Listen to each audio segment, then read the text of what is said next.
이거는 이제 이 3차 방정식을 또 어떻게 다룰 수 있는지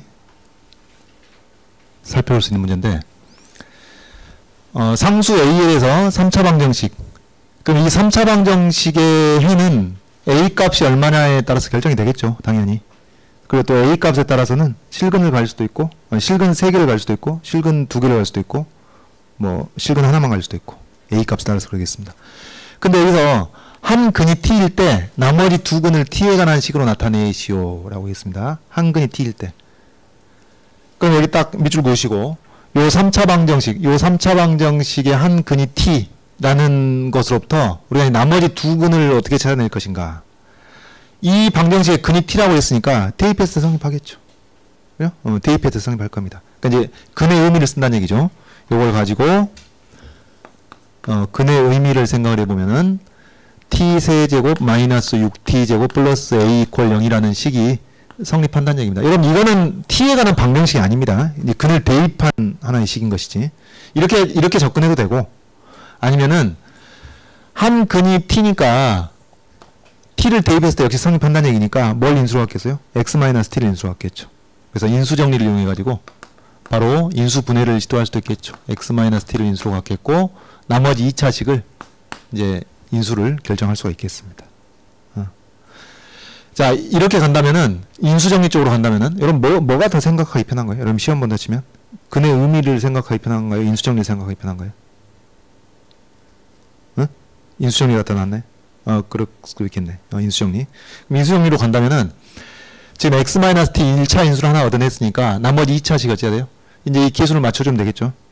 먼저 여기 X제곱이 있어야 되겠고, 여기 2차항의 계수가 마이너스 6이니까, 여기서 2차항 계수가 마이너스 T가 나왔으면은, 플러스 T 마이너스 6이 나와줘야죠. 그죠? 그래야 맞춰지겠고. 그럼 상수항은 이걸로 맞출까요? 상수항을 마이너스 T분의 A 이렇게 할까요? T분의 A. 이렇게. 네, 그래서 이렇게 1차식하고 2차식으로 인수분해가 되는 식으로 만들 수가 있겠습니다. 그쵸?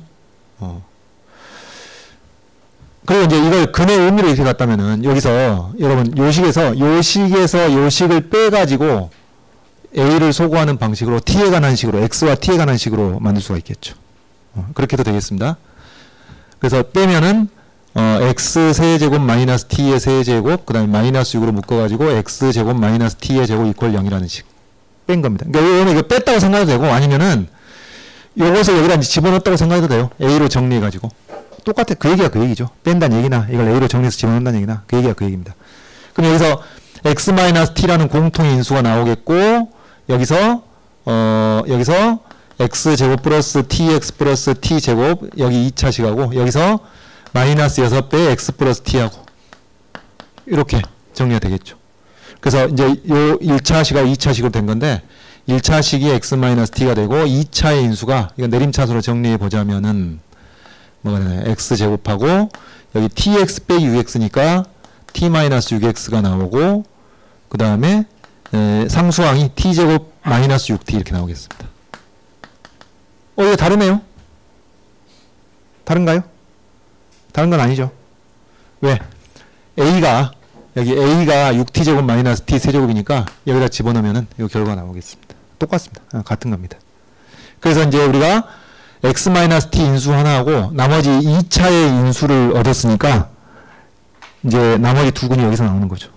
나머지 두 근이. 그래서 근의 공식으로 여기 이제 인수분해는 힘드니까 근의 공식으로 정리하면 되겠습니다. 이거 닦아주고 하면은 근의 공식 X 이퀄 2A분의 마이너스 B 플러스 마이너스 루트 B 제곱 T 마이너스 6의 제곱 마이너스 4 AC 하니까 T 제곱 마이너스 6T가 돼가지고 여기 근호 안에만 내림차순으로 정리해보면은 T제곱 마이너스 4T제곱 마이너스 3T제곱 그 다음에 마이너스 12T 플러스 24T 플러스 12T 상수항이 36 이렇게 나오겠죠. 여러분 여기 첫 번째 소문항은 답안지 여기까지 써주시면 됩니다. 이렇게 두 개. 나머지 두 개를 T로 표현했으니까. 근데 여러분 여기서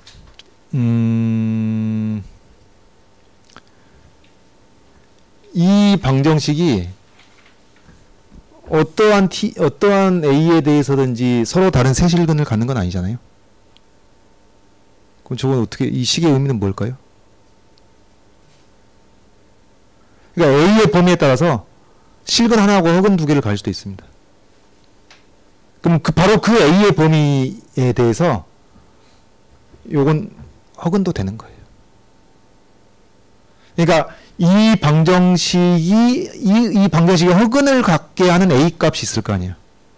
바로 그 A 값, 그 A 값에 의해서 이 방정식이 허근을 갖게 되는 T의 범위가 있다는 얘기 아니에요. 그게 바로 저 루트 안으로 음수가 되게 만드는 T 값입니다. 그러니까 지금 이 식은 한 근이 T일 때 나머지 두 근이 이렇다는 얘기는 허근일 때도 되는 거예요. 그 다음에 세 실근을 갖는 경우에 세 실근을 갖는 A 값의 범위가 있을 거 아니에요. 그러면 그 세 실근을 갖게 되는 A 값의 범위가 있다는 얘기는 T 값의 범위도 있다는 얘기잖아요. 저 식에서. 그죠? 이게 세 실근을 갖게 되는 T 값의 범위도 있다는 얘기입니다. 그러면 그럴 때 그러면 이 세 실근 간의 대소관계는 어떻게 되냐?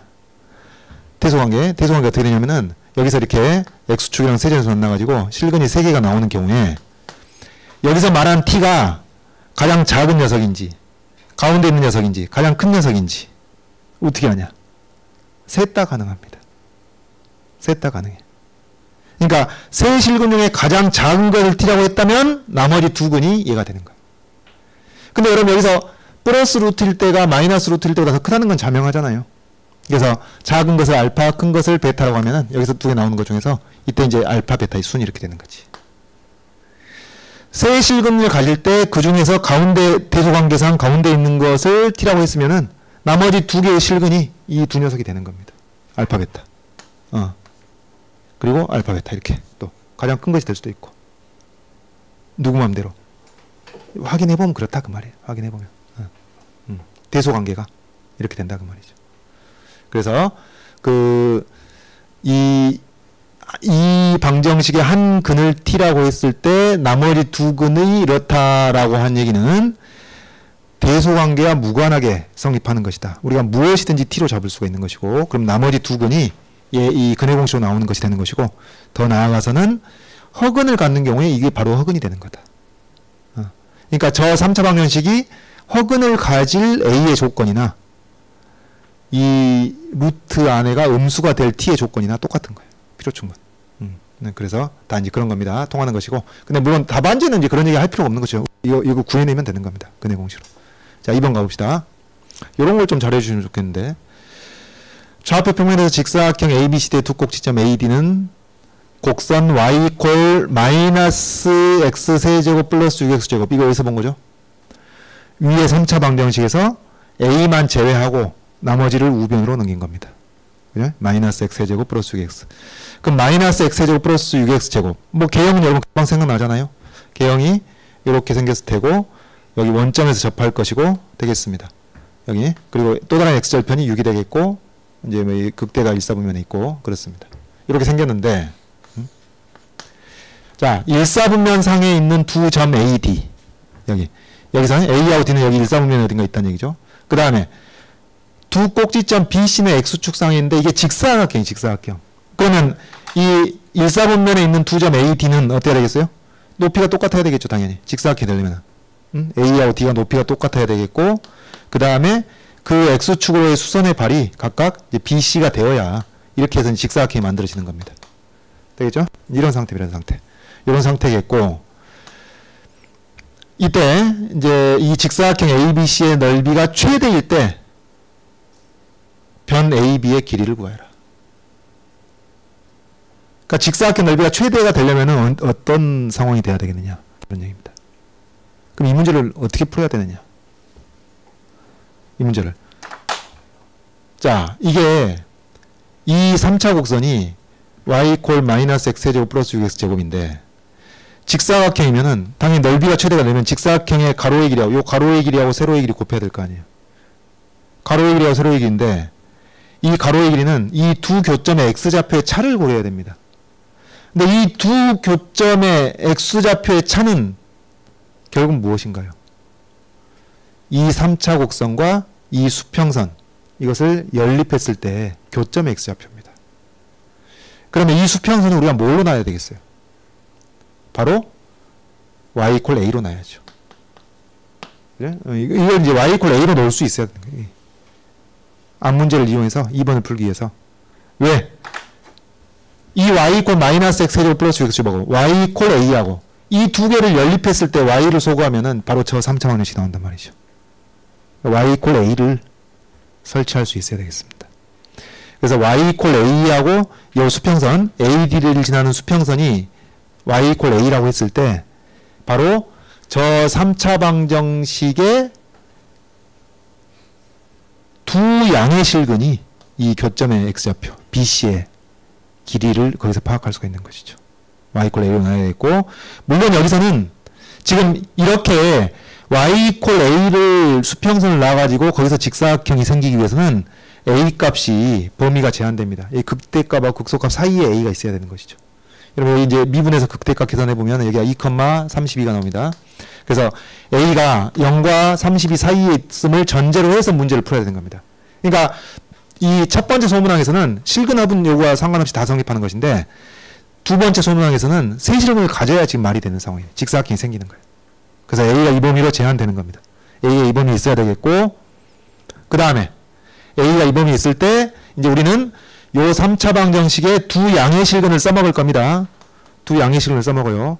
그리고 여러분 직관적으로 a가 0과 32 사이에 있으면은 음의 실근 하나, 양의 실근 두 개를 가질 수밖에 없어요. 그 세 실근의 부호도 두 개는 양근, 한 개는 음근, 이게 될 수밖에 없습니다. 이 상황을, 그 그림을 보니까 이런 상황입니다.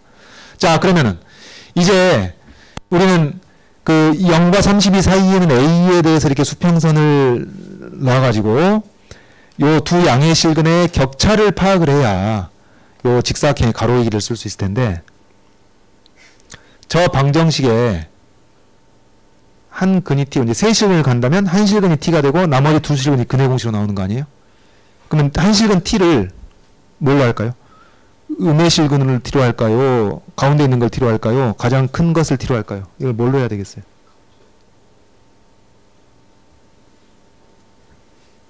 잘 생각해봐요. 논리적으로는 아무거나 해도 돼. 아무거나 해도 된다니까요. 논리적으로 아무거나, 예를 들어서 가운데 것을 t로 했다. 그러면 저기 플러스 루트가 큰 거고 마이너스 루트가 작은 거예요. 근데 이제 우리가 만들어야 될 식을 생각해봅니다. 만들어야 될 식, 뭘 생각해야 돼? 가로의 길이 곱하기 세로의 길이 해야 돼. 세로의 길이는 뭐예요? a입니다. 그렇잖아요? y 이퀄 a니까 세로의 길이는 a고 a를 t로 나타내는데 어려움이 없습니다. 6t제곱 마이너스 t세제곱이니까. 그럼 이 가로의 길이를 어떻게 표현할 것인가? 가로의 길이를 나타내는데, 자, 큰 것을 t라고 하면은 뭘 빼겠어요? 이 t에서 6-t 플러스 루트 나누기 2를 뺄 것이고, 가운데 것을 t로 하게 되면은 뭘 빼겠어요? 6-t 플러스 루트 나누기 2에서 t를 뺄 것이고, 음의 실근을 t라고 놓게 되면은 가로의 길이는 플러스 루트에서 마이너스 루트를 뺄 거니까 뭐가 계산이 편하겠어요? 가장 작은 것을 t로 잡는 게 낫죠. 네? 여러분 한번 생각해봐요. 여기 플러스 루트에서 여기서 t를 빼가지고 여기서 t를 빼가지고 이게 이제 이 가로의 길이가 될 거 아니에요. 혹은 t에서 플러스 루트를 뺀 게 가로의 길이가 될 것이고, t가 음의 실근이면은 뭐가 돼요? 플러스 루트일 때에서 마이너스 루트일 때 빼니까 루트로 끝납니다. 루트로 끝나. 그래서 t를 음의 실근으로 놓는 게 가로의 길이를 식을 제일 간단하게 쓰는 방법이에요. 물론 뭐 어느 경우든지 시간만 충분하다면 답은 나오죠. 근데 이제 이게 제일 편하게 하는 방법이다. 그 얘기입니다. 알겠어요? 그래서 이 음의 실근을, 이 음의 실근을 t로 놓게 되면은 나머지 두 개의 양의 실근이 바로 근의 공식에서 나온 두 개의 근이 되는 겁니다. 그러면은 자, 직사각형 넓이는 가로의 길이하고 세로의 길이를 곱해서 이제 식이 세워지게 될 것인데, 가로의 길이를 우리가 저 음의 실근을 t로 정한다면,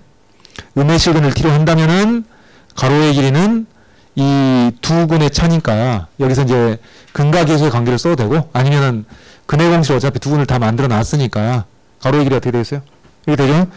2분의 6-t 플러스 루트에서 2분의 6 마이너스 루트 t를 빼니까 분자의 루트가 두 개가 남게 돼요. 그럼 2로 나누니까 루트만 남게 되는 거죠. 그래서 이 가로의 길이가, 이 직사각형의 가로의 길이가 루트 마이너스 3t제곱 플러스 12t 플러스 36 이렇게 나오는 겁니다. 자, 되겠죠?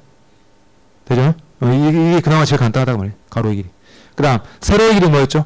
세로의 길이는 a입니다. 직사각의 세로의 a고, 이걸 t로 표현하면은 뭐 6t제곱 마이너스 t세제곱, 이게 세로의 길이가 되는 것이죠. 이게 뭐예요? 직사각형 넓이가 되겠습니다. 직사각형 넓이를 이제 t로 표현하는데, t만으로 표현하는데 성공을 하게 되는 것이죠. 그럼 우리는 뭐 하면 돼요? 얘를 ft라고 하고 미분 때려가지고 증가분석해서 최대값을 가질 때 t값을 찾아내면 되겠습니다. 그럼 여기서 중요한 것은, 여러분 t가 이 함수의 정의역이 실수 전체겠어요? 아니죠. t를 우리가 어떻게 잡았어요? 음의 실근으로 잡았던 겁니다. 세실근을 가질 때 음의 실근으로 잡았던 거예요. t를. 그러면 a가 0과 32 사이에 있을 때 그때 음의 실근을 t로 우리가 잡은 거니까 t값의 범위는 어떻게 되는 거예요? 여기. 여러분 이게 마이너스 2,32가 됩니다. 이것도 이제 계산해보면 되는 거니까. 그래서 마이너스 2와 0 사이에 있어야 되는 거지. t가. 이게 바로 t가 마이너스 2와 0 사이에 있어야 한다는 게 우리가 이 함수를 분석할 때 정의역으로서 생각을 해야 되는 것이죠. 그렇죠? 그래서 항상 여러분 문제에 주어진 조건에서 최대 최소 문제 풀 때는 정의역 신경 써야죠. 정의역이 달라지면 이게 최대 최소가 달라지는 거잖아요. 정의역 신경 써야 되겠습니다. 그래서 이제 이 범위 안에서 요거 미분 때려가지고 계산해 보면은 어떻게 나오느냐, 이게 마이너스 2와 제로 사이에서 생각하는데, 요게 다행히 요 안에서 증가하다가 감소를 하게 됩니다. 증가하다가 감소를 하게 되는데, 그 기점이 뭐냐, t가 1 빼기 루트 7일 때, t가 1 마이너스 루트 7, 이게 계산이 됩니다. 그래서 t가 1 마이너스 루트 7일 때 요 직사각형 넓이가 최대가 되는 것이고, 지금 문제에서 구하라고 한 건 뭔가요? 그때의 AB의 길이를 구하라고 했으니까 그때의 AB의 길이, 이게 바로 A죠. 직사각형 세로의 길이. 그래서 이걸 6t제곱 마이너스 t세제곱, 여기 t 자리에다가 이걸 집어넣어서 뭐 제곱하고 세제곱 해봐야죠. 별 수 없이. 그래가지고 이제 답을 구해내는 겁니다. 이런 문제. 그럼 이제 이 문제 핵심이 뭔가요? 첫 번째 소문항은 다 된다고요. 여러분이 근의 의미가 됐든지 인수정리가 됐든지, 여기 2차의 인수를 또 얻게 되면 이제 근의 공식으로 근을 얻으면 되는 거니까, 의미 해석은 둘째 치고 근을 얻으면 되는 거니까 첫 번째 소문항 되는데, 두 번째 문제는 뭐가 돼야 돼요? 인간적으로 이게 A 빼고 나머지 우변을 이항한 거구나. 그러면 y 이퀄 a하고 연립했을 때 그 교점의 x좌표가 이 방정식이 되겠구나. 이걸 알아야죠, 당연히. 이게 보여야죠, 이거는. 그래서 y 이퀄 a를 놓는 겁니다. y 이퀄 a를 놓는 거예요. 그리고 t를 뭘로 잡아든지 상관없는데 그냥 계산 편의를 위해서 여기 음의 실근을 t로 잡았던 겁니다. 그래서 함수를 분석하는 것, 식을 만들고 정의역을 찾고 미분을 이용해서 증가분석으로 최대값 찾고, 아주 또 잘 짜여진 문제가 되겠습니다.